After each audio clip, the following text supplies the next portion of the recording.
And I'd like to invite Ruth and Jonathan and Richard to come and share some thoughts. Thank you.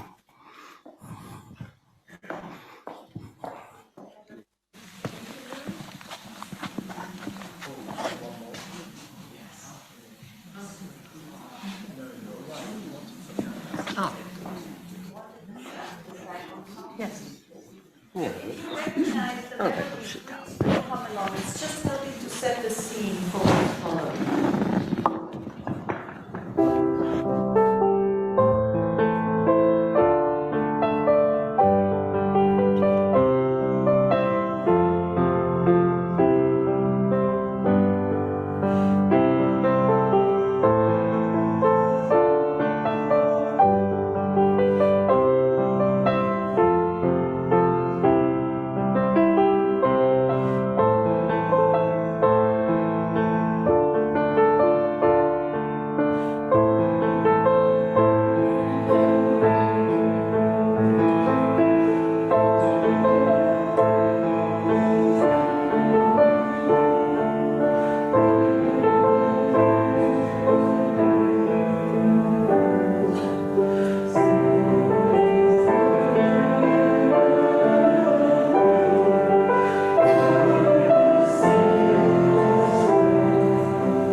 You all think you know. Oh, you got this. This is working? Yeah.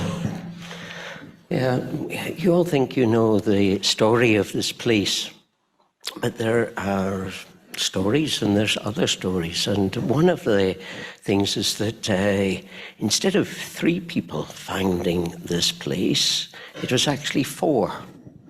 And we have Ruth. We have the privilege of Ruth Lamont. It was Ruth's mother. What was that 4th person that came here in 1962?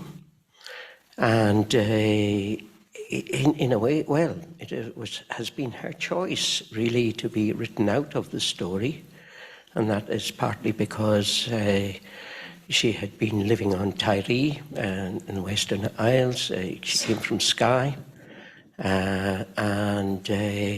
Yes, she did not want the backlash from these more traditional communities as to what, the life that she had been living here. So I've got a privilege to have Ruth here, who's the daughter, and I've known Ruth all my life. And we also have the Reverend Richard Frazer, who's going to just tell a little bit about your mother, yes, too. So I'm going to be asking Ruth a few questions. And we're just going to have a little conversation here. We've actually, it's great to have a celebration like this because it allows certain things to happen. And one of them is that we actually got on the phone and had a very long blether together. Blether is just going on and on about different things. No, it's like when your parents die, you think, oh, I wish I'd asked about this, that, and the other thing. Well, this gave us the opportunity to ask about, our parents and our upbringing and so on. And we can't tell you all about those things, but we can give you little snippets there. So, Ruth, yes, can you just tell me a little bit about your mother, first of all, just her upbringing and, yeah. Is this working? Yes, it is. Excuse my croaky voice. I'm in the same boat as Durton here. My mother was born in the Isle of Skye and brought up there. And she was a clever girl at Portree High School. And she was accepted to study agriculture, but she chose to join the civil service. And then she got married. And she was living in Glasgow at that time. Yeah. So, yes, and we have known each other for a long time. How did our families meet? Well, I think it was in 1956 when your father was doing his clean, easy brush sales job. Yes, that was one of his, It's one of his many talents. Exactly. I forgot so- to mention that when, when I was talking about him. And he came as a lodger to my grandmother's house in the West End of Glasgow. And he was a very good lodger, very tidy, well-educated, polite, and so on. And they liked having him. And he liked to go in and join them in the large kitchen there and make conversation and sometimes they even used to pray together, I believe. So, and then he went on his way to do other things. I'm not quite sure what, but he was to return, I think, some months later. And how did yes, Sheena actually visited Glasgow as well. Sheena, most of you will know that Sheena was my mother, my father's, Dorothy's, and also Lena's spiritual teacher. And how did? Well, Sheena turned up, I think, one night at the house, and it was a terrible night, very foul weather, and my mother invited her in, and took her to the kitchen, and she warmed herself by the kitchen range, and my mother gave her soup, and they got chatting. And Sheena was a daughter of George Govan of the Evangelical Faith Mission, so she knew the Highlands and Islands well, because the Faith Mission evangelized there. And so my mother and Sheena must have had common ground because, here was somebody that knew my mother's culture and so on. And also on that night, my mother said that Sheena sang a Gaelic lament, Grickel Chria, which is for one of the McGregors. It's a very powerful Gaelic lament. And I think that really captivated my mother. And so they were very taken with Sheena. And yes, I mean, we arrived here. What were we doing? What were we doing 60 years ago, Ruth? Where were you? Well, 60 years ago, you were in the original caravan at the Sands caravan site. Oh, that's right. We weren't here at all. We were down in the summer site at Findhorn. And we were still at the Trossachs. We stayed on a bit after your parents left the Trossachs Hotel. And then your dad came and collected us. And I remember that drive on that, a night probably like tonight, up the twisty roads. And I thought we were coming back to live in the village because your father had moved from Glasgow to Clooney Hill to manage the hotel. And we'd lived in the village. We followed from Glasgow. So it was a sort of return to Findhorn, but not the Findhorn of the village that I knew when I was a toddler. It was this grassy hollow, and we're in a caravan, and you're in the caravan next door. And that space you see today with the stone seats is where our caravan was. That's right, that's where your caravan was. And yes, because your family, that's your two brothers and yourself and your mother were with us in Clooney for the 5 years there, and then the Trossachs Hotel, and then came to be part of the experiment here. And as I said, talked about my dad. Yes, this experiment in how to listen to the voice of Spirit and to live by that. Sounds simple, doesn't it? Yes, I think in Glasgow my mum had joined in the various activities with Sheena and your mother, and sitting down and being still and turning within and all these kind of phrases that you'll all be familiar with. And, they would turn in and tune into, the network of light, as they called it, and sending love and light around the globe and beyond to the cosmos and that sort of thing.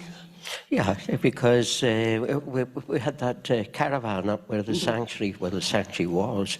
That was Naomi's caravan. That was where they used to go for their peace. Yes, And, peace from us. Yeah, peace for him. Well, is that what?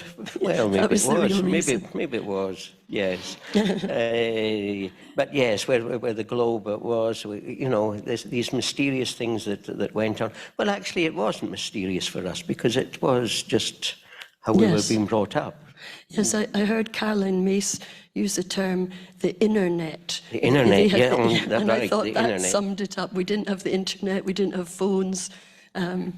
So Yeah, that inner connection, Yes. using that inner connection with different groups, different centers of light in the world. I mean, it's quite yes. It seems it was different. It is, and yeah.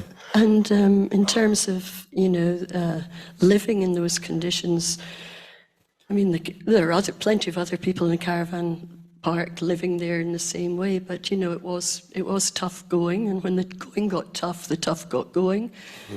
But my mother, coming from a crofting background, was kind of, I think, used to adversity. She'd grown up in a thatch cottage, a stone cottage, one room and then maybe a wall and the animals next door and a small patch of land to grow some crops and vegetables and so on. So I think she adapted quite well to that hardship. So Yeah, I mean, it was interesting to hear, from Judy there about Dorothy being shy, and your mother was incredibly... yes, she was 10 times more shy than Dorothy. Exactly, yes, and in some way it was quite challenging to start to have this community that was building around, I would imagine, for her. Yes, and when we moved up to Pine Ridge, as we were all getting older, you moved to a bungalow, a mobile home, which seemed very luxurious. It was, We moved up to the euphemistically named Rose Cottage, which was actually the old RAF mess house, and very cold up at Pine Ridge, and it was very bleak. And I think my mum felt the move up there, away from the sort of coziness of what we called the Hollow, that now has become well known as the Findhorn Garden, was, she missed that coziness and the small group. And Dorothy once said, she joined in as much as her natural shyness permitted, but she was just a shy person. Yeah, I mean, I think it's a privilege to have you here, just to talk about your mother, and to tell a bit more of the real story. Yes. Yeah. Well, it's a privilege for me to be here, and so thank you very much all for inviting me. And I'm doing a bit of time traveling while I'm here, thinking of it then and now, and none of this was here. Absolutely. So yeah, it is. I think we both have the privilege of being a witness to so much of the physical change that has happened here, but also the many tens of thousands of people that have actually passed through and benefited from this point. And Richard, yes, maybe you want to talk to what maybe Richard is going to... We were talking about mysticism and how to explain and what, and maybe it's a bit inexplicable, but I'm very pleased to have our friend Richard here, who did the service for my mum when she took her last journey, and had some really beautiful words on Lena's mystical nature or experience. Well, okay, Ruth, it was a real privilege to speak with you and to, prepare for your mother's funeral. And what we agreed to do was that I would read some of the words that I prepared with Ruth's help at Lena's funeral just over a year ago. I feel a bit of an intruder here, but I've known Ruth for well over 20 years. But I've also known Findhorn for even longer, because I've been coming here for the last 35 years. My family have a house here, and And ultimately, when I finally retire, my wife and I will end up living here, which will be really fantastic, because I've always felt this extraordinary connection, and it is a privilege to be here tonight and hear about this mystical quality, because as a Church of Scotland minister at Greyfriars Kirk in the heart of Edinburgh, I sometimes feel about our tradition that we have had so many springs blocked up by our tradition. And this is a real privilege to hear about the freedom of the Spirit in this place. So this is part of what I put up Yes. last year. Great. There's a mystical side to Gaelic culture that has at times been suppressed by the more dominant Reformed Christian theology that has found a home in parts of the Western Isles. At times that dominant culture has proved to be less than tolerant of alternative spiritual paths. But what appeared to arise in Lena was a deep and resonant spirituality that was not always conventional, but drew deeply on that ancient Gaelic culture and heritage. One thing that came across in talking to Ruth was her deep love for Gaelic language and culture, and of Cianalas, a longing to be home. But through her mystical sensitivity, it's perhaps the case that these words of George Bain that meant a great deal to her, which Ruth shared, have a more profound truth than just a longing to be home in the Isle of Skye. And these words from George are, "May your steps return from all corners of the globe under the guidance of the star that points to home." And I think home here refers to the very heart of God. So today, whatever faith tradition we're part of, if we are part of one at all, we're learning the wisdom that people like Lena knew long ago, that reverence for the land and the natural world, and the conservation, nurturing, and preservation of what is left of this fragile and beautiful earth is perhaps our greatest vocation and privilege. Her husband said once to Ruth, "I lost a lot when I lost Lena." And indeed, now that she's lost to the world, perhaps even more than in her own lifetime, her wisdom, her passion, and her profound and sincere spirituality will arise more deeply amongst those whom she touched and influenced throughout her life. And there's a phrase that Ruth has used several times when we talked in relation to her mother, one that Lena used as a reassurance to others: "You'll see my light."